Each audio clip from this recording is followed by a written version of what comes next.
Sir, ಕರ್ನಾಟಕದಲ್ಲಿ ಈಗ start ಆಗಿದೆ ಜಾತಿ ಗಣತಿ. ಸೊ ಇದ್ರ ಬಗ್ಗೆ ತಮ್ಮ ಅಭಿಪ್ರಾಯ? ಯಾಕೆಂದ್ರೆ ಮುಂಚೆ ಗವರ್ಮೆಂಟ್ ಅಲ್ಲೆಲ್ಲ ಕೆಲಸ ಮಾಡಿದ್ದೀರಾ, ಸೆಕ್ರೆಟರಿ ಆಗಿದ್ರಿ, ಚೀಫ್ ಸೆಕ್ರೆಟರಿ ಕೂಡ ಆಗಿದ್ರಿ. ಈಗ ಆಗ್ತಾ ಇರೋದು ಸಾಮಾಜಿಕ ಶೈಕ್ಷಣಿಕ ಸ್ಥಿತಿಗತಿಗಳ ಸರ್ವೆ. ಲಿಂಗಾಯತರು ಅಂದ್ರೆ ಯಾರು ಬರ್ತಾರೆ ಲಿಂಗಾಯತ ಅಂತ ಅಂಡರ್ ಅಲ್ಲಿ? ಇದು ಬಹಳ ಒಳ್ಳೆ ಪ್ರಶ್ನೆ. ಲಿಂಗಾಯತ ಅನ್ನುವಂಥದ್ದು ಒಂದು ಚಳವಳಿ ಪ್ರಾರಂಭ ಆಯಿತು ಬಸವಣ್ಣನವರಿಂದ 12ನೇ ಶತಮಾನದಲ್ಲಿ. ಬಸವ ಕಲ್ಯಾಣದಿಂದ ಪ್ರಾರಂಭ ಆಗಿ ಅದು ದಕ್ಷಿಣ ಭಾರತ ಎಲ್ಲ ಹರಡಿತು. ಅದು ಒಬ್ಬ ದಲಿತ ಹುಡುಗನ ಮದುವೆಯನ್ನ ಒಬ್ಬ ಬ್ರಾಹ್ಮಣ ಹುಡುಗಿ ಮದುವೆ ಮಾಡ್ತಾರೆ. ಅವಾಗ ಏನಾಗ್ಬಿಡ್ತದೆ, ಸಂಪೂರ್ಣ ಸಮಾಜದಲ್ಲಿ ಏನೋ ಒಂದು ಕೋಲಾಹಲ ಆದಂಗೆ ಆಗ್ಬಿಡ್ತದೆ. ಸೊ ಲಿಂಗಾಯತ ಹುಟ್ಟಿದ್ದು ಆಗ ಇಂಥ ಒಂದು ಆಂದೋಲನದಲ್ಲಿ ರಕ್ತ ಕ್ರಾಂತಿಯಿಂದ ಹುಟ್ಟಿ ಬಂದಿದ್ದು. ಮಹಾರಾಷ್ಟ್ರದಲ್ಲಿ ಎಷ್ಟು ಲಿಂಗಾಯತ ಇದ್ದಾರೆ, ಕರ್ನಾಟಕದ ಅಷ್ಟೇ ಇದ್ದಾರೆ. ಸರಿ, ಸುಮಾರು ಕರ್ನಾಟಕದಲ್ಲಿ ಒಂದು ಎಸ್ಟಿಮೇಟ್ ಪ್ರಕಾರ 1,25,00,000 ಇರ್ಬೇಕಂತಿದೆ. ಮಹಾರಾಷ್ಟ್ರದಲ್ಲಿ ಅಷ್ಟೇ ಇದ್ದಾರೆ. ದಕ್ಷಿಣ ಮಹಾರಾಷ್ಟ್ರ 28 ಜಿಲ್ಲೆಗಳಲ್ಲಿ ಇವತ್ತು ಕೂಡ ಒಂದು 15 ಮಂದಿ MLA ಇದ್ದಾರೆ ಲಿಂಗಾಯತ್. ಶರದ್ ಪವಾರ್ ಪಕ್ಷ ಎಲ್ಲ ಇದು ಸಪೋರ್ಟ್ ಮಾಡಿದೆ ಆಗ, ಈಗೂ ಮಾಡ್ತಾ ಇದ್ದಾರೆ ಅವರು. ವೀರಶೈವನ ನಾವೇ ಸ್ಥಾಪಿಸಿದಂತ ಒಂದು ವಾದನೂ ಇದೆ ಅವ್ರದ್ದು. ಅದ್ರ ಬಗ್ಗೆ ಹೆಚ್ಚು ಕಮೆಂಟ್ ಮಾಡೋದಿಲ್ಲ. ಅದ್ರ ಬಗ್ಗೆ ಬಹಳ ಕಾಂಟ್ರವರ್ಸಿ ಇದೆ. ನೀವು ಹೇಳ್ಕೊಂಡು ಅದಕ್ಕೆ ಒಂದು ಗಂಟೆ ವಿಡಿಯೋ ಮಾಡ್ಬೇಕು ನೀವು. ಈಗ ಇದನ್ನ ಈಗ ಸ್ಟಾರ್ಟ್ ಮಾಡಿದ್ದು ಪೊಲಿಟಿಕಲಿ ಏನಾದ್ರೂ ಗೇಮ್ ಇದೆಯಾ?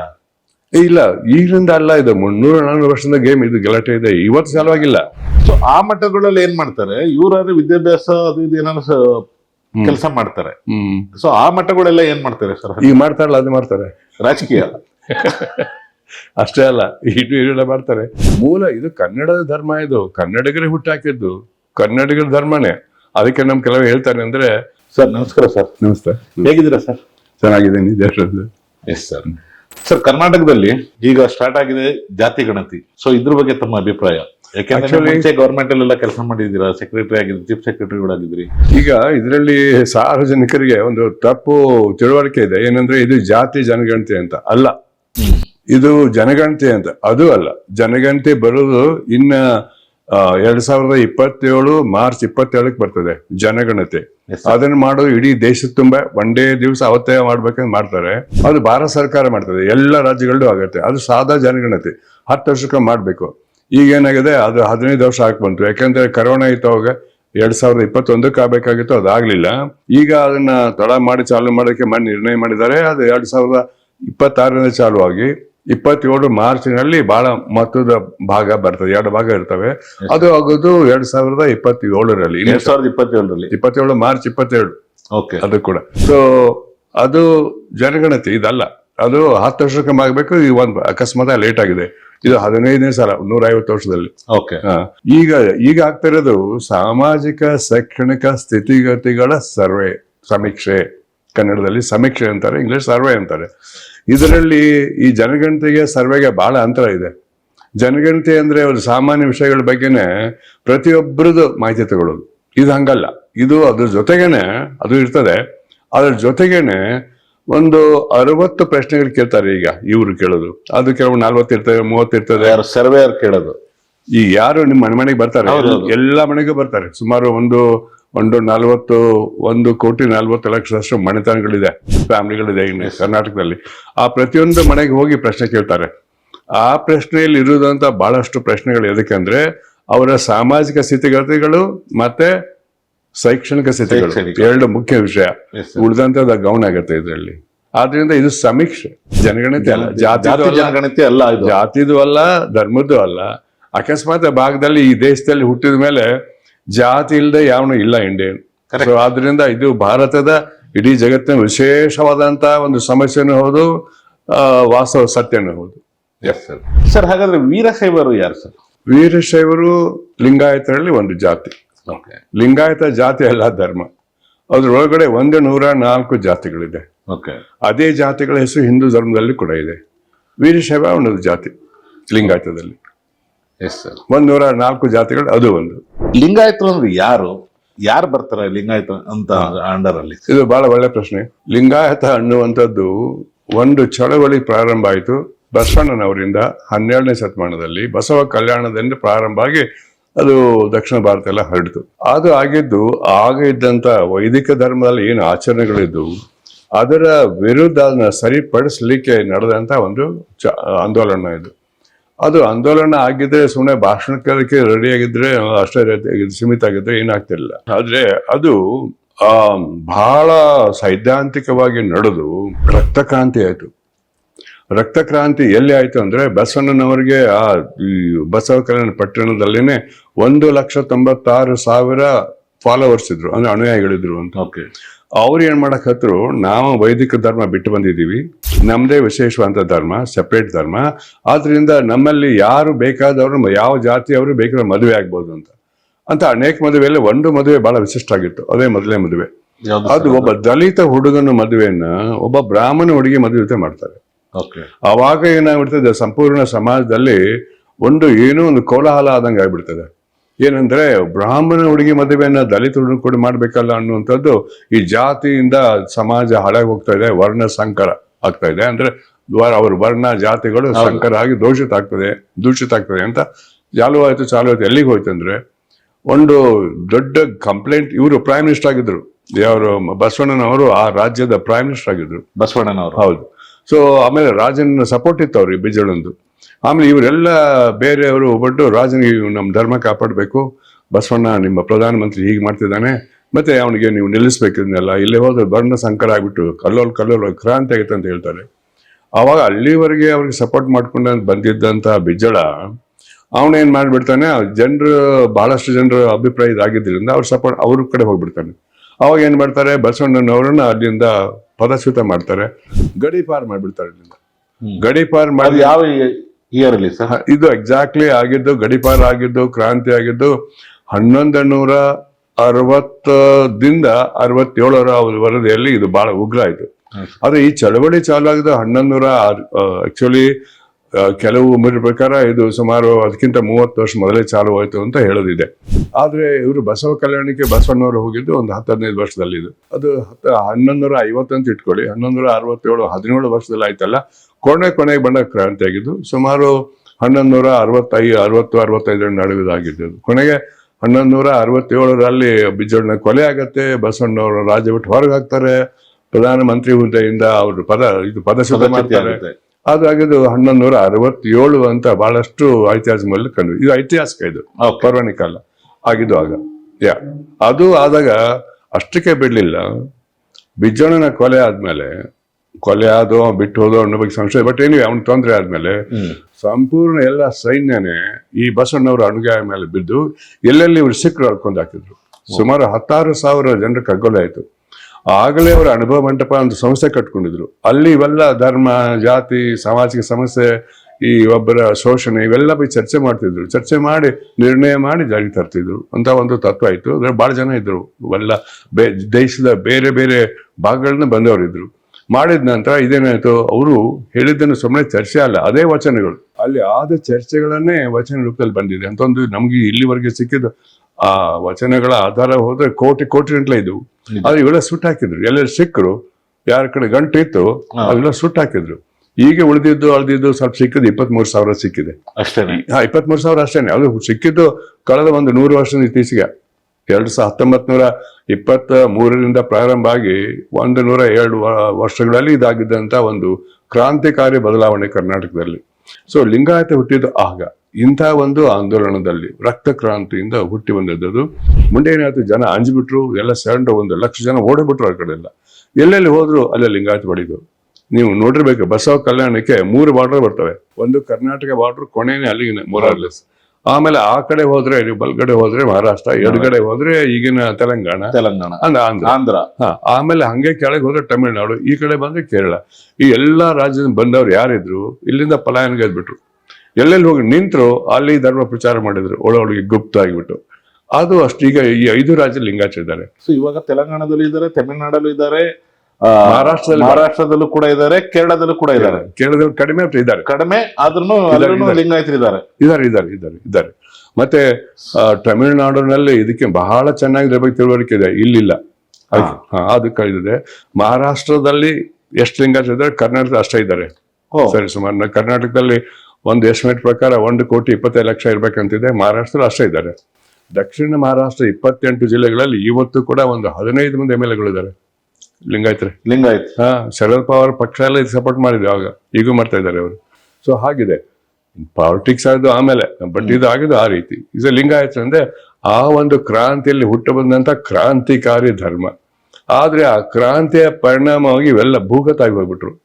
ಎಲ್ಲೆಲ್ಲಿ ಗುಪ್ತ ನಿಂತರು ಅಲ್ಲಿ ಮಂದಿಯಿಂದ ತಯಾರು ಮಾಡಿದ್ರು, ಅವರೇ ಲಿಂಗಾಯತರು.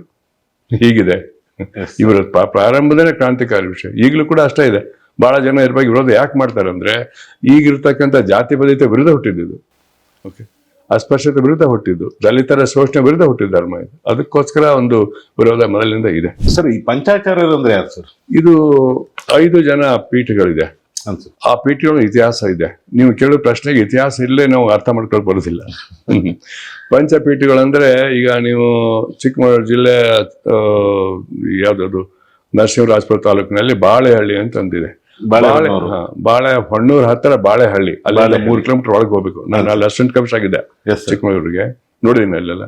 ಸೊ ಹೊಣ್ಣೂರಿಂದ ಒಂದು 3-4 ಕಿಲೋಮೀಟರ್ ಒಳಗಡೆ ಹೋದ್ರೆ ಬಾಳೆಹಳ್ಳಿ ಅಂತ ಇವ್ರದಾದ ಒಂದೊಂದು ಸಣ್ಣ ಒಂದು ಕ್ಷೇತ್ರ ಇದೆ. ಅಲ್ಲಿ ಇವರು ಮಠ ಅವೆಲ್ಲ ಭಕ್ತರ ಮನೆಗಳು ಕೆಲವದವ್ರಿಗೆ ಅಲ್ಲಿದೆ. ಇದು ಕರ್ನಾಟಕದಲ್ಲಿ. ಎರಡನೇದು ಕರ್ನಾಟಕದಲ್ಲಿ ಕೂಡ್ಲಿ ತಾಲೂಕಿನಲ್ಲಿ ಉಜ್ಜಿನಿ ಅಂತಿದೆ, ಅಲ್ಲೊಂದಿದೆ. ಕರ್ನಾಟಕ ಬೇಡ ಇರೋದು. ಮುಂದೆ ಹೋದ್ರೆ ಆಂಧ್ರ ಪ್ರದೇಶದಲ್ಲಿ ಶ್ರೀಶೈಲ ಇದೆ.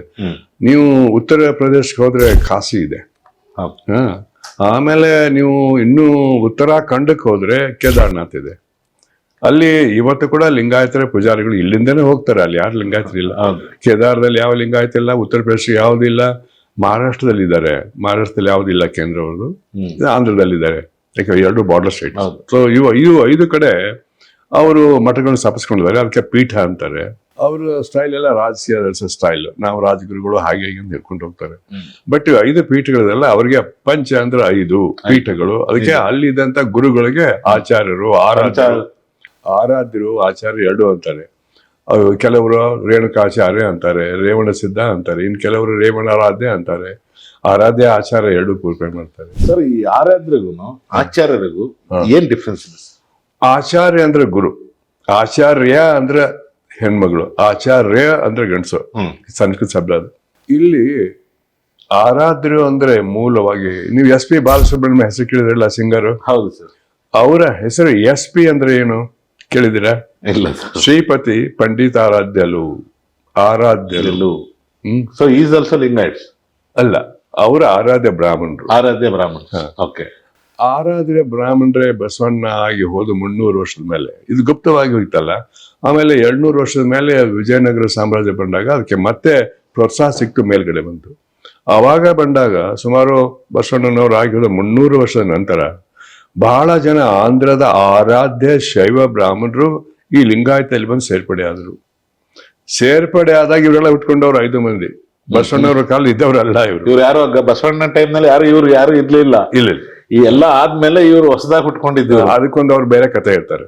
ಅವ್ರು ಏನ್ ಹೇಳ್ತಾರೆ ಸರ್? ಅವ್ರು ಹೇಳೋ ಕತೆ ಅಂದ್ರೆ, ನಾವು ಈ ಜಗತ್ತು ಹುಟ್ಟಿದಾಗ ಕೃತಾಯುಗದಲ್ಲಿದ್ದೀವಿ, ತ್ರೇತಾಯುಗದಲ್ಲಿದ್ದೀವಿ, ಆಮೇಲೆ ದ್ವಾಪಾರಯುಗದಲ್ಲಿದ್ದೀವಿ, ಕಲಿಯುಗಕ್ಕೆ ಬಂದಿವಿ. ಕೃತಾಯುಗದಲ್ಲಿ ನಮ್ಮ ರೇಣುಕ, ಧೇನುಕ, ಧಾರುಕ, ಸುಶಂಕ, ಕರ್ಣ ಅಂತ ಹೆಸರಿದ್ವು.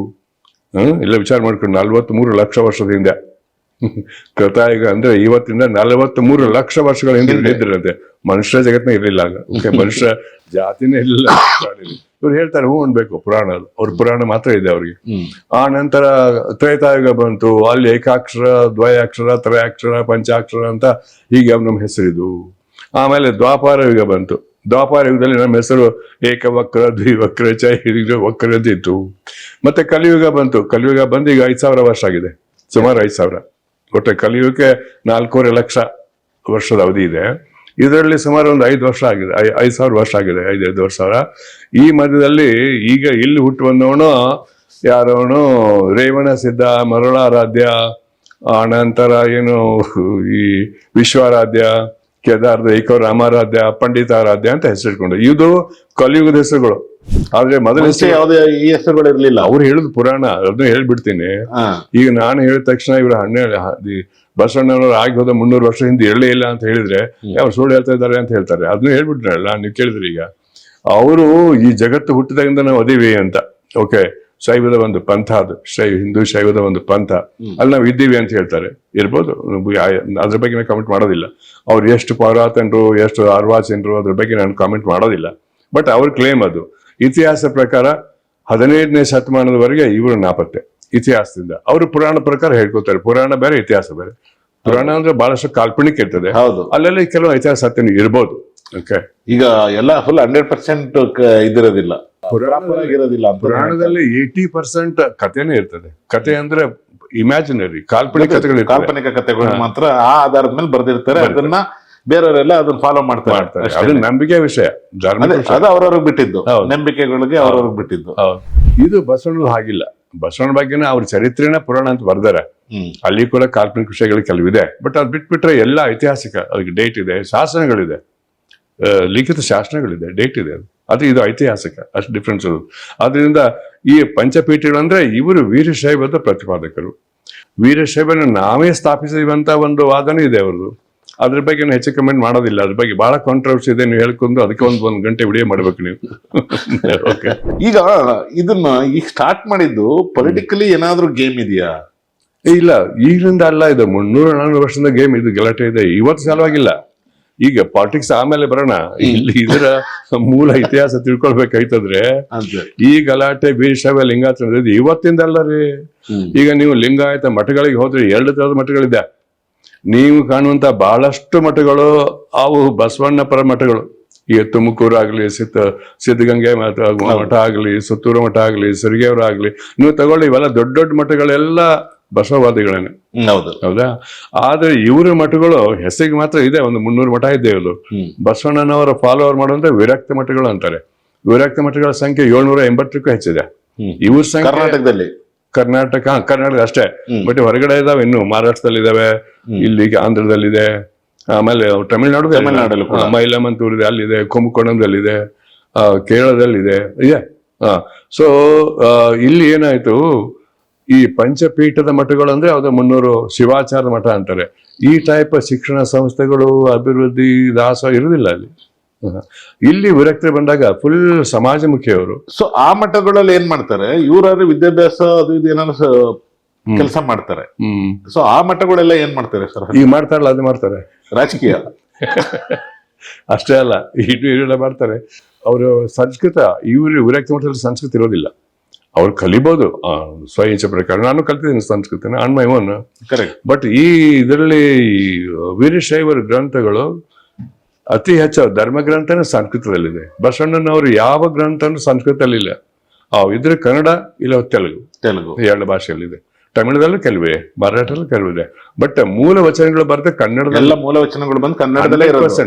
ಅದರಿಂದ ಎಲ್ಲಾ ವಚನಗಳು ಟ್ರಾನ್ಸ್ಲೇಟ್ ಆಗಿರೋದು ಬೇರೆ ಭಾಷೆಗೆ. ಹೌದು, ಭಾಷಾಂತರ ಆಗಿರೋದು. 100% ಸತ್ಯ. ಮೂಲ ಇದು ಕನ್ನಡದ ಧರ್ಮ. ಇದು ಕನ್ನಡಿಗರೇ ಹುಟ್ಟಾಕಿದ್ದು, ಕನ್ನಡಿಗರ ಧರ್ಮನೇ. ಅದಕ್ಕೆ ನಮ್ ಕೆಲವು ಹೇಳ್ತಾರೆ ಅಂದ್ರೆ, ದೇವರಿಗೆ ಕನ್ನಡ ಕಲಿಸ್ಕೊಟ್ಟವ್ರು ಶರಣರು ಅಂತ ಹೇಳ್ತಾರೆ. ಓಕೆ, ಯಾಕಂದ್ರೆ ಉಳಿದ ಯಾವ ಧರ್ಮದ ಸಂಸ್ಕೃತಿ ಇರ್ತದೆ ಸಾಮಾನ್ಯವಾಗಿ. ಬುದ್ಧರದ್ದು ಪಾಲಿ ಭಾಷೆ ಇರ್ತದೆ, ಇದು ಜೈನರದ್ದು ಪಾಲಿ ಅಥವಾ ಅರ್ಧಮಾಗದಿ ಇರ್ತದೆ ಅವ್ರ ಧರ್ಮಗ್ರಂಥಗಳೆಲ್ಲ. ಲಿಂಗಾಯತರದ್ದು ಮಾತ್ರ ಇದು ಕನ್ನಡದಲ್ಲಿ. ಅದಕ್ಕೆ ಹೆಚ್ಚು ಪ್ರಚಾರ ಆಗಲ್ಲ ಅದು. ಯಾಕಂದ್ರೆ ಕನ್ನಡ ಓದೋರು ಮಾತ್ರ ಬರಕ್ ಬರ್ತದೆ, ಅರ್ಥ ಆಗತ್ತೆ, ಬೇರೆ ಅರ್ಥ ಆಗೋದಿಲ್ಲ. ಆದ್ರೆ ಸಂಸ್ಕೃತ ಆಗಿತ್ತು ಅಂದ್ರೆ ಎಲ್ಲರೂ ಓದ್ತಾರೆ ದೇಶ ತುಂಬ ಎಲ್ಲ. ಅದು ಕಷ್ಟ ಇದೆ. ಹಾಗಿದೆ ಪಂಚಪೀಠಗಳ ಕತೆ. ಪಂಚಪೀಠಗಳದು ಇಷ್ಟು. ಅವರು ವೀರಶೈವ ಪಕ್ಕಾ ಕಟ್ಟರ್ ವೀರಶೈವವಾದಿಗಳು. ಮತ್ತೆ ಅವ್ರು ಹಿಂದೂ ಧರ್ಮದ ಭಾಗ. ಅವ್ರು ಹೇಳೋ ಸತ್ಯ ನಾನು ಇದನ್ನೇ ಮಾಡೋದಿಲ್ಲ. ಈಗ ಅದ್ರಲ್ಲಿ ಹಿಂದೂ ಧರ್ಮ ಮತ್ತೆ ಹಿಂದೂ ಧರ್ಮ ಅಲ್ಲ ಅನ್ನೋದೊಂದು ಕಾಂಟ್ರವರ್ಸಿ ಇಲ್ಲಿ ಹೀಗಿದೆ. ಸುಪ್ರೀಂ ಕೋರ್ಟ್ 2-3 ಜಜ್ಮೆಂಟ್ ಇದೆ. ಬಹಳ ಜನ ಪ್ರಧಾನಮಂತ್ರಿಗಳನ್ನ ಸೇರ್ಕೊಂಡ್ಬಿಟ್ಟು ಹೇಳೋದೇನು, ಹಿಂದೂ ಇದು ಒಂದು ಜೀವನ ಪದ್ಧತಿ ಅಂತ ಪ್ರಧಾನಮಂತ್ರಿಗಳದ್ದೇ ಒಂದು ವಿಡಿಯೋ ಓಡಾಡ್ತಾ ಇದೆ, ನೀವು ನೋಡಿರ್ಬೇಕು. ಅಲ್ಲಿ ಅವರು ಹೇಳಿದ್ದು, ಜಸ್ಟಿಸ್ ವರ್ಮಾ ಅನ್ನುವಂತ ಜಡ್ಜ್ಗಳು ಸುಪ್ರೀಂ ಕೋರ್ಟ್ನ ಚೀಫ್ ಜಸ್ಟಿಸ್ ಕೊಟ್ಟಂತ ಒಂದು ಇದು ಯಾವ ವರ್ಷದಲ್ಲಿ ಸರ್? ಇದು ಸುಮಾರು 90ರ ದಶಕದಲ್ಲಿ. ನಾನು ಡೇಟ್ ಹೇಳ್ತೀನಿ ನಾವು ಅಕ್ಯುರೇಟ್ ಆಗಿ. 90ರ ದಶಕದಲ್ಲಿ ಮಹಾರಾಷ್ಟ್ರದಲ್ಲಿ ಒಂದು ಎಲೆಕ್ಷನ್ ಕೇಸ್ ಇತ್ತು. ಆ ಕೇಸ್ನಲ್ಲಿ ಕೊಟ್ಟಿದ್ರು. ಅದೇನ್ ಕೇಸ್ ಇತ್ತು ಹೇಳ್ಬಿಡ್ತೀನಿ. ಮಹಾರಾಷ್ಟ್ರದಲ್ಲಿ ಒಬ್ಬ ಶಿವಸೇನಾ ವ್ಯಕ್ತಿ ಒಂದು ಎಲೆಕ್ಷನ್ ಕಾಲದಲ್ಲಿ ಏನೋ ಪ್ರಚಾರ ಮಾಡಿದ, ಧರ್ಮ ಉಪಯೋಗ ಮಾಡಿದ್ರು ಅಂತ ಅವನ ವಿರುದ್ಧ ಹೈಕೋರ್ಟಿಗೆ ಹೋಯ್ತು.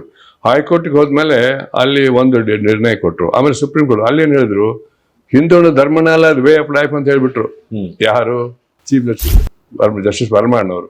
ಅವಾಗಿಂದ ಇದು ಒಂದು ವೇ ಲೈಫ್ ಅಂತ ಬಂದ್ಬಿಡ್ತು. ಸೊ ಇದು ಅಲ್ಲಿ ಚಾಲು. ಅದಕ್ಕಿಂತ ಪೂರ್ವ 1966ರಲ್ಲಿ 3 ಜನ ಜಡ್ಜ್ಗಳು, ಅಂದ್ರೆ ಸಿಜೆ, ಈಗ ನಮ್ಮ ಭಾರತದ ಮುಖ್ಯ ನ್ಯಾಯಾಧೀಶರು, ಅವರು ಗಜೇಂದ್ರ ಗಡ್ಕರ್ ಅಂತಿದ್ರು, ಇನ್ನಿಬ್ರು ಜಡ್ಜ್ಗಳು ಕೂಡ್ಕೊಂಡು ಗಜೇಂದ್ರ ಗಡ್ಕರ್ ಅವರು ಯಾವ ವರ್ಷದಲ್ಲಿದ್ರು ಸರ್? 66 1966 ಸುಮಾರಿಗೆ ಅವರು ಬಾಂಬೆ ಹೈಕೋರ್ಟ್ ಕೋರ್ಟ್ ಜಡ್ಜ್ಮೆಂಟ್ ಅದು ಇದು ಸುಪ್ರೀಂ ಕೋರ್ಟ್ಗೆ ಬಂದ್ಬಿಟ್ಟಿದೆ. ಸೊ ಅಲ್ಲಿ ಅವ್ರು ಹೇಳಿದ್ದು ಹಿಂದೂ ಧರ್ಮ ಅಂತ, ಹಿಂದೂ ವೇ ಆಫ್ ಲೈಫ್ ಅಂತ ಹೇಳಿಲ್ಲ, ಧರ್ಮ ಅಂತ ಹೇಳಿದ್ದಾರೆ. ಅಷ್ಟೇ ಅಲ್ಲ, ಈ ಧರ್ಮಕ್ಕೆ 7 ಲಕ್ಷಣಗಳಿವೆ. 7 ಲಕ್ಷಣಗಳು ಇದ್ರೆ ಮಾತ್ರ ಇದು ಹಿಂದೂ ಧರ್ಮ ಆಗುತ್ತೆ ಅಂತ ಆ 7 ಲಕ್ಷಣಗಳನ್ನು ಹೇಳ್ಬಿಟ್ಟಿದ್ದಾರೆ. ಅದ್ರ ಬಗ್ಗೆ ನಾನು ಬುಕ್ ಬರ್ದಿ ನಿಮ್ಗೆ ಕೊಡ್ತೀನಿ, ನಿಮ್ಗೆ ಮೇಲೆ ಕನ್ನಡದಲ್ಲಿ ಏನ್ ಹೇಳಿದಾರೆ ಸ್ವಲ್ಪ ಬ್ರೀಫ್ ಮಾಡ್ಬೋದಾ ನಮ್ಮ ಹೇಳ್ತೀನಿ. ಅಲ್ಲಿ ಏನ್ ಹೇಳಿದಾರೆ ಅಂದ್ರೆ ಸರ್ ಆ 7 ಲಕ್ಷಣಗಳು ಏನು? ಮೊದಲೇದು ಕರ್ಮ ಸಿದ್ಧಾಂತ ಅಗತ್ಯವಾಗಿರ್ಬೇಕು. ಅಂದ್ರೆ ಹಿಂದೂ ಧರ್ಮದಲ್ಲಿ ಮಾತ್ರ ಕರ್ಮ ಸಿದ್ಧಾಂತ ಇದೆ. ಕರ್ಮ ಸಿದ್ಧಾಂತ ಬರೀ ಕೆಲಸ ಮಾಡೋದಲ್ಲ, ಕರ್ಮ. ಹೆಚ್ಚಿನ ವಿಡಿಯೋಗಳಿಗೆ ಪ್ರತಿಧ್ವನಿ ಯೂಟ್ಯೂಬ್ ಚಾನೆಲ್ ಸಬ್ಸ್ಕ್ರೈಬ್ ಮಾಡಿ, ಬೆಲ್ ಐಕಾನ್ ಕ್ಲಿಕ್ ಮಾಡಿ.